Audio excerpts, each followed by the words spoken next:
Welcome to Bloom Today. We have a blameless show for you. We're going to be talking about playing the blame game. Hi, I'm Paula Wallace, president of Bloom in the Dark, and this is Ginny Priz, the single-handed serenity coach. Welcome to Bloom Today, where we talk about internal and external brokenness and how you can heal, so that you can use the fertilizer of your past to bloom today.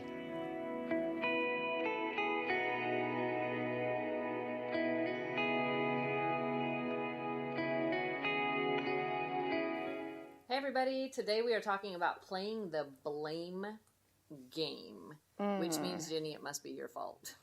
It's not my fault. It's definitely your fault. What? I don't even know what we're talking about, but it's definitely not my fault. The funny thing is, when it comes to this blame game, it's usually Satan blaming us. Sometimes other people blaming us. Right. Or we feel like we are blaming us even though Satan does it first, and sometimes in our mind, and he's like, no, it's your fault. It's your fault. And then we say, oh, it must be my fault. Right. It must be my fault. And then you start getting shame and guilt and condemnation, and it digs a hole for you that you can sink into super, super fast. And I wish I did not know anything about this particular blame game. Yeah. But I might have run into it a time or two in my life. Yeah. Well, as victims of abuse, that is so common. That is pretty much number one thing that happens after abuse. We blame ourselves, and that, of course, is, like I said, a product of what Satan tries to do and how he tries to warp our understanding of what actually has happened to us. Instead of pointing the finger, playing that blame game as to whose fault it was, we instinctively, unfortunately, want to put that onto ourselves. And that's true for me. When I experienced an attempted rape, I was the after-school special. I felt like, oh my gosh, I've seen this after-school special, and yet I still fell into the trap. I was asked to go into a back room and look at something on a computer, and initially I said, no, I'm not going to do that. And then, unfortunately, a half hour later, I got so concerned for this person because they had been upset that I said, well, I better just go check on them. Oops. You ended up back in that room. I ended up in that room, and I thought because time had elapsed or something that it must be that they were having a tough time, and they really did need my help. And unfortunately, that was not necessarily the case. Right. So them locking the door and pinning you down on the bed might have been a clue that they had a different plan in mind all along. Sure. And might have been, but in my mind, then it turns to, well, I'm still the one who went back there. I'm the one who decided to go in, so it must be my fault. Even though I knew I was putting myself in harm's way, that's my fault. And then, of course, afterwards, when I had panic attacks and all kinds of fear that came into my life, and not being able to go outside at night and walk alone, having to call people, I couldn't walk home. You know, I would stay for hours in buildings until I could find someone to walk with me. And I was being overly dramatic. So I, of course, was blaming myself again, because here I am making the choice to be overly dramatic. And there was not a lot of me pointing the finger at anyone in that case. It just wasn't even an option for me. Right. And it's funny how when I was a teenager, and of course, growing up in the church and on the mission field and all this stuff, they would be talking about purity and how you needed to stay a virgin until you got married, and the very, very strong message about purity. And all I kept hearing was that I was worthless because I got raped when I was 5. And by the way, I didn't say no, and I didn't scream. I yelled at him to stop. But I didn't know what was happening. I didn't understand it. I hurt really, really badly. But it wasn't that I fought back or I said no or that I did. But you were 5.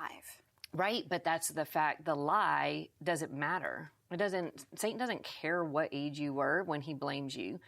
I just knew as a teenager talking about purity that I wasn't pure, and therefore I wasn't lovable, and therefore it was my fault I would never be loved or be in a healthy marriage or have a future because I was at fault. And by the way, kids, whatever age they are, they always blame themselves. Yes. Their parents get divorced, They blame themselves. The child's fault. Somebody gets hurt, it's my fault. I got raped, it was my fault.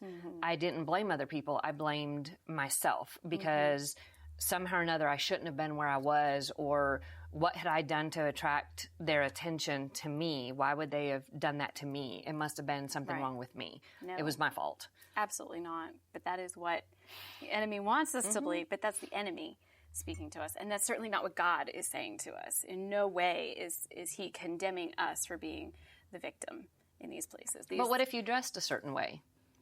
What if you were the after school special because you were dressed a certain way, or you shouldn't have been in that house at all?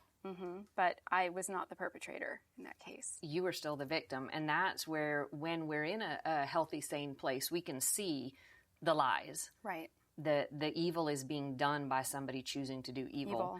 The victim is not to blame. That's not the issue, because no matter how you've dressed or where you are, or whether or not you froze or could say no or fight back or any of the things, if somebody's doing you harm, if they're hurting you, they're making the choice to do the harm and to do the hurting. And so often with perpetrators, we've seen that it really has nothing to do with the victim personally. It's whatever's going on in their life, in the perpetrator's life, their need for control, their need for whatever it is that they're not getting, that some need that they need to fulfill. And it's less about the actual person that they are harming and more about what they need to get. Right, and they may just have picked you because you happened to be at the wrong place at the wrong time. Convenience sake. Or in my case, because I was a perpetual victim, and I think I had it tattooed on my forehead. You don't see it there anymore, do you? No. Not that tattoo. No, I have other tattoos, not the tattoo on my forehead. But for me, it was starting to understand the lies. That Satan had been feeding me lies, and it didn't matter what the situation was. It didn't matter where I had been hurt or taken advantage of, or what role I had played in it, whether it was I wanted to avoid women because I was so scared of them. So I gravitated to men to protect myself from the women that I was more scared of. And then with the men, I knew that predators were the ones that would give me attention. They were the ones who would seek me out. And there was a certain amount of safety in knowing how this worked. Right. Even if it meant me getting hurt. Right. But that still didn't make it my fault. Right. And no, absolutely not. Recognizing those lies, which there's 3 kind of major ones that can help victims stop blaming themselves so that they can become ex-victims. Amen. So, been there, done that, oh yeah, I got the t-shirt. Yeah, and because Satan is such a big liar, liar, liar, pants on fire. John 8:44, it says, he, meaning the devil, was a murderer from the beginning, not holding to the truth, for there is no truth in him. When he lies, he speaks his native language, for he is a liar and the father of lies. They're all lies. But there are specific lies that he gravitates towards, especially for victims. Well, like you set yourself up for it, right? Absolutely. No, but that is exactly what he wanted to tell me over and over again, that I made the wrong choice and it was my fault because I put myself in that position. No, that took a lot of years to finally recognize that that wasn't my fault. The fact that it happened wasn't my fault. Did I make a poor decision? Yes, I won't be making that decision again. However, the act itself, the abuse itself, was not my fault. Right, and there's so many places where when it's date rape or it's rape within a marriage or within a romantic relationship of some kind, where it is somehow or another consistently the victim's fault. And so many other types of abuse, it's the same thing. Well, if you hadn't said that, I wouldn't have hit you. Right. If you hadn't acted that way, I wouldn't have. If you hadn't dressed that way, I wouldn't have. It's the game where Satan comes in with those lies through the perpetrator, through other people, and sometimes well-meaning people. Absolutely. Like I needed to wear my hair straight for a while because somehow or another having my hair naturally curly was seductive, and therefore it was my fault if We're guys pretty gave me seductive attention. people then. Curly hair. Oh my goodness. But God gave me curly hair. But wait a minute. Aren't men really attracted to the straight hair and instead of the curly hair? Who knows? Where's the lie? Where's the truth? But either way, God created blame. us to have curly hair, apparently, and so Hair's supposed to be our glory, like right. straight or curly, whatever God gives to you. It's Either not way. meant to be a blaming thing, Right. when it comes to Right. abuse. But in my case, a lot that I've heard and in my own head said, in this situation, I froze. So I didn't say no, and I didn't fight back. Not just when I was 5, but as an adult dating after my marriage was over, and got date raped, and it must have been my fault because I didn't say no and I didn't fight back. Except Because for the you fact froze. I froze like a 5-year-old who had a trauma PTSD freeze shut down. So I could be in my own head screaming no, but nothing was coming out of my mouth. You couldn't make anything. I couldn't actually connect the dots. I was responding like a traumatized 5-year-old. But that didn't change the belief in my own head that it must be my fault. Because even if I tried to push away, or even if I just completely shut down, somebody took advantage of me when I had previously said no multiple times. Right. When I wasn't in a trauma state. Right. But when push came to shove, I couldn't fight back or say no in that trauma. Right. And then I know there's also circumstances where if someone says no, the consequences of that are even more, where their life is threatened. And so if they didn't say no for survival in that moment. Coercion. Right. Where fear is the dominant factor, and we recognize it when it's a gun to someone's head. Right. But what if it's the threat to harm your children? Or the threat to harm any of your family. If the threat of children, if you tell anyone or say anything, I'm going to hurt your sister. Right. And Satan wants to just use that again and push that against you as the victim. Yeah, and even the places where somebody said yes because they didn't know what they were getting asked. Right. So they get asked, oh, do you want to do? And they're like, oh, yeah, sure, not having a clue what they're saying yes to. And then they find out through the trauma that they were saying yes to something absolutely different than what they understood. Right. And then the lie comes in after that, well, what if you got pleasure out of it somehow or enjoyed it? What if you had something, feelings, or your body responded in some way? Then it must be your fault, right?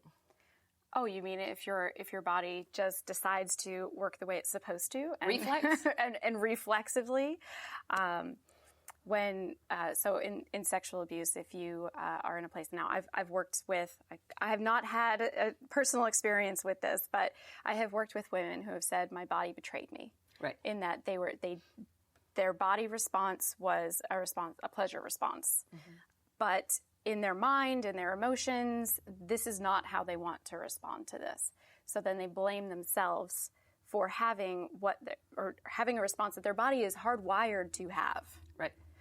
And, I think we had discussed this before, and I had said, if you sneeze because there's dust in the air, are you going to blame yourself for having that reflex? Or are you going to say, no, it's just a sneeze? And my body is wired to do certain things. It's wired to have a reflex, and I don't need to be shaming myself for that reflex. Right. And in cases where it's a family member that is doing harm, especially sexual harm and molesting a child, so many times the child feels like they're going to lose the parent or lose the family relationship with somebody if they stop. Right. That abuse. And then when their body does respond in that framework, then they're like, it really, really must be my fault because there were, pleasure sensors involved in this. And even if in my case, like it was just flat out pain, there was no pleasure involved at 5 years old with a rape, but it was still where my mind was then triggered to tie pain and pleasure in a sexual context as an adult, and can twist all kinds of things up when you're discussing this. And it's still going back to, again, whether the manipulation is control, coercion, a relationship that'll be withdrawn if you don't perform or continue in this abuse, whether it's just a physiological issue. When it comes down to it, anybody that is harming somebody else, taking inappropriate use of an adult with a child. That's why there's an age of consent. If it's under that age of consent, it doesn't matter what they think, what they say. It is still abuse. It's still statutory rape. Absolutely. And many times that is a trained